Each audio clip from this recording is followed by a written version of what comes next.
Good evening बच्चों। देखो बच्चों, कल अपने टेस्ट सीरीज 2024 के अंतर्गत इतिहास का अपने चौथा टेस्ट हुआ था और ये जो टेस्ट था अपने 7वें और 8वें चैप्टर का लिया गया था। लगभग 90 के आसपास आंसर शीट जो है वो बच्चों की मेरे पास में आई है, या आपने कहे कि 90 बच्चे जो थे उन्होंने इस टेस्ट की कॉपी मेरे पास में भेजी है। अब यहाँ पर मैं आपको उन टॉप 10 बच्चों के नाम बताने जा रहा हूं जिन्होंने इस टेस्ट में टॉप किया है, या आपने कहे कि जो 10 बच्चे आपको मैं नाम बताने जा रहा हूं वो ऐसे बच्चे हैं जिनके 14 या 15 क्वेश्चन क्या है सही है। पहले अपने उन टॉप बच्चों के नाम देखते हैं, फिर इसके बाद में मैं आपको इस पेपर का, इस टेस्ट पेपर का आपको सॉल्यूशन कराऊंगा। यहां से आप चेक कर सकते हो कि आपका कौन सा क्वेश्चन कहां किस कारण से किस प्रकार गलत हुआ है। तो देखो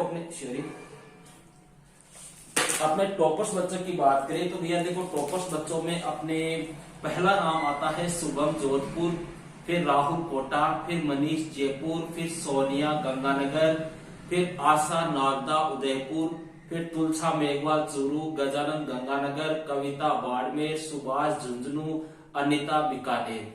ये ऐसे 10 बच्चे हैं भैया जिन्होंने इस टेस्ट में काफी अच्छा प्रदर्शन किया है। अब देखो, इस टेस्ट का सॉल्यूशन कराने से पहले भैया अपने थोड़ा सा एक आपको सलाह मशवरा आपने करेंगे। देखो, अपने बोर्ड एग्जाम के भैया 40 दिन या 45 दिन का समय आप मान सकते हो। 40 से 45 दिन का समय आपके पास में है, ठीक है। आपको मैं हिस्ट्री लगभग क्वेश्चन करा चुका हूं, पॉलिटिकल साइंस के भी लगभग करा चुका हूं, को 2-3 वीडियो अपने और होंगे। इसके बाद में भैया अपने मैं सोच रहा हूं, जैसे जियोग्राफी की कई बच्चों के कमेंट आ रहे हैं कि सर जियोग्राफी के हमें क्वेश्चन कराओ, तो कौन से क्वेश्चन करवाने हैं आपको? छोटे क्वेश्चन करवाने हैं, बड़े क्वेश्चन करवाने हैं, किस प्रकार के क्वेश्चन करवाने हैं, इनका आपको कमेंट बॉक्स में मुझे आंसर देना है। क्लियर है?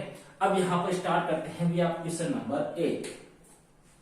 पहला क्वेश्चन है भैया, विजयनगर के शासक को क्या कहा जाता था? भैया विजयनगर के जो शासक होते थे उनको राय कहते थे। देखो, यहां से अपने आंसर आप चेक कर लेना, फिर आपको ये पता लग जाए कि हाँ मैंने यहाँ पर ये गलती की है। सेकंड है भैया, मुगल काल में गांव के मुखिया को क्या कहा जाता था? भैया गांव का जो मुखिया होता था उसको बोलते थे मुकद्दम। मुकद्दम अपने ये रहा। थर्ड है भैया, नगरपुरम नामक नगर किसने बसाया था? यह नगर भैया अपने विजयनगर का एक शासक था, उसने अपनी माँ की याद में यह नगर बसाया था और उस शासक का नाम था अपने कृष्णदेव राय। चौथा है भैया, विजयनगर में दक्कन के सुल्तानों को क्या कहा जाता था? देखो, दक्कन के सुल्तान जो थे उनको कहते भैया अश्वपति, अर्थात घोड़ों का स्वामी, ठीक है। पांचवा क्वेश्चन भैया, मुगल काल में रेत अथवा मुजरियान किन्हें कहा जाता था? रेत कहते थे भैया किसानों को। छठवां क्वेश्चन है, विजयनगर साम्राज्य के भग्नावशेषों में किस नहर का उल्लेख है? भैया नहर का नाम था हिरिया नहर। कई बच्चे कर रहे कृष्णा, कई कर रहे तुंगभद्रा, ये नदियां है भैया, नहर नहीं है। नहर की बात करें तो वो थी अपने हिरिया नहर। अगला है भैया, 15वीं शताब्दी में किस राज्य के एक शक्तिशाली शासक वंश को गजपति कहा जाता था? गजपति का मतलब हाथियों का स्वामी, और वो किसे कहते थे भैया? उड़ीसा के, वर्तमान में जिसको अपने ओडिशा कहते हैं, पहले ये उड़ीसा था। आठवां क्वेश्चन है, विजयनगर साम्राज्य का सबसे शक्तिशाली और विद्वान शासक किसे माना है? इजी सा क्वेश्चन है, कृष्णदेव राय। नौवां है भैया, विजयनगर संसार का सबसे संपन्न नगर है, यह कहा था भैया डोमिंगो पेस ने। किसने कहा था? Domingo Paes. 10वां है भैया, भारत में तंबाकू की खेती किस मुगल शासक के समय प्रारंभ हुई थी? भैया भारत में तंबाकू की खेती प्रारंभ हुई थी अकबर के समय। देखो, 1604 ईस्वी में अकबर के समय तंबाकू का पौधा पहली बार भारत में लाया गया था, ठीक है। और इसके ऊपर रोक लगाने का जो कार्य किया था वो किया था जहांगीर ने, ध्यान रखना है थोड़ा सा। नेक्स्ट है भैया, मुगल काल में राजस्व वसूलने वाले अधिकारी को क्या कहते थे? आमिल ए गुजार, ठीक है।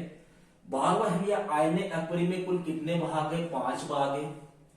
13वां है, मुगल काल में भूमि को कितने भागों में बांटा गया भैया? 4 भागों में, पोलज, पर्ती, चाचर और बंजर। 14वां क्वेश्चन भैया, मुगल काल में महाराष्ट्र के धनी और संपन्न किसानों को क्या कहते हैं? भैया उनको कहा जाता था मिरासदार। मिरासदार। और अंतिम क्वेश्चन है 15वां, शाह नहर कहां पर है? तो शाह नहर जो है वो कहां पर है? अपने पंजाब में है। ये है भैया अपने टोटल 15 क्वेश्चन। अब देखो यहाँ पर जिन बच्चों के 2-2, 3-3, 4-4, 5-5 गलत हुए हैं, उन बच्चों को मैं एक छोटी सी राय दूंगा कि पासबुक पढ़ना बंद कर दो भैया, पासबुक की बजाय बुक पढ़ो। क्यों? क्योंकि मुझे पता है ये क्वेश्चन ऐसे हैं जो मैंने बुक से दिए हैं। मुगल काल में महाराष्ट्र के धनी और संपन्न किसानों क्या कहते थे? अब बच्चे पासबुक में ढूंढ रहे गुरुजी को तो तला दी को नहीं, समझ रहे हो? कई क्वेश्चन ऐसे हैं, जैसे ये अकबर वाला है, तंबाकू खेती थी, ये आपको बुक में मिलेंगे, पासबुक में नहीं मिलेंगे। इसलिए हो सके जहां तक बुक के ऊपर ज्यादा डिपेंड हो, पासबुक के ऊपर नहीं होना है। क्लियर है? तो मिलते हैं नेक्स्ट वीडियो में एक नेक्स्ट टॉपिक के साथ। दैट्स